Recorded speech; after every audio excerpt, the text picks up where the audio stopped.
tous à votre bon cœur. Demain, pour la journée mondiale du don du sang, le centre de transfusion sanguine ouvrira ses portes plus longtemps que prévu, jusqu'à 17 heures pour l'occasion.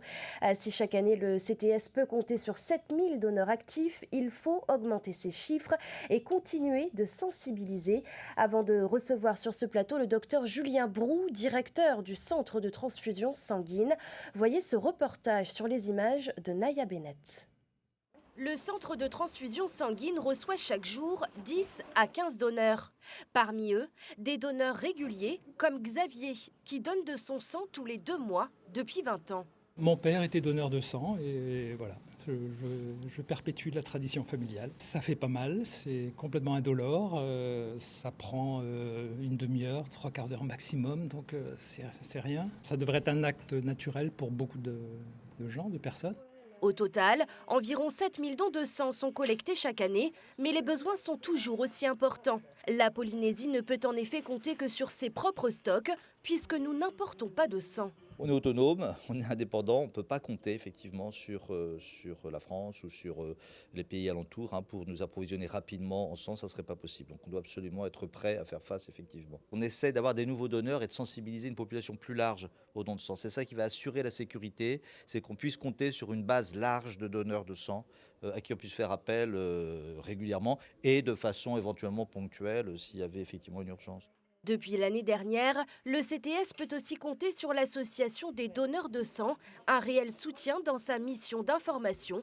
Demain, le centre ouvre ses portes jusqu'à 17 heures avec un invité très apprécié et porte-parole du CTS, John Gabilou. Et j'accueille le toté Julien Brou. Bonsoir. Bonsoir. Vous êtes donc le directeur du centre de transfusion sanguine. Est-ce que vous constatez chaque année qu'il y a de plus en plus de donneurs lors de la journée justement mondiale du don du sang? Oui, heureusement, la population semble sensible Mhm. à ce geste d'amour, indispensable pour faire fonctionner correctement toutes nos structures hospitalières. C'est environ combien de donneurs lors de cette journée?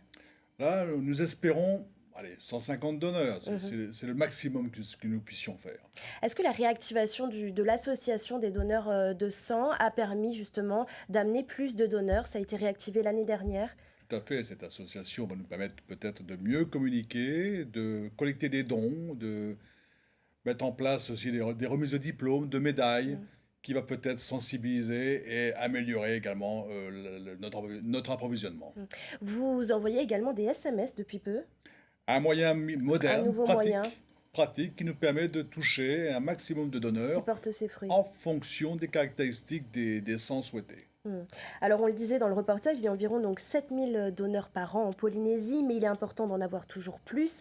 On l'a dit, la Polynésie est autonome. Dans quel cas avez-vous besoin le plus de sang? On dit souvent que ce sont par rapport aux accidents. Oui et non, les accidents font partie bien sûr c'est des besoins, mais la majeure partie du sang consommé est consommé par des malades qui souffrent de cancer, en gynécologie, en obstétrique et évidemment également, ce qui est très sensible pour nous tous, pour les petits bébés, les prématurés. Mhm. Et ce sang ne peut pas être importé, il est produit localement. De quel groupe sanguin on a le plus besoin? Évidemment, le O est le sang Le sang universel. le plus demandé. Mhm. Il représente 40% de la population, le O, mais représente 60% de notre consommation. Donc on est toujours sur le fil de rasoir concernant les sangs du groupe O.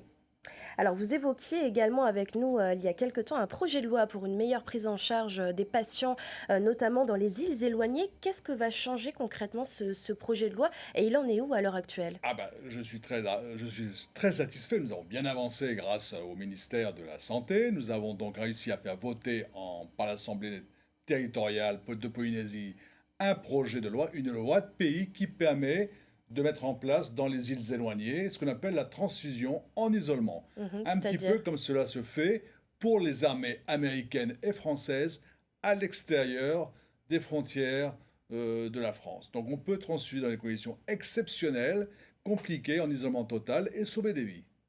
Super, merci Toté Brou. Un dernier message peut-être pour la journée mondiale du don du sang demain.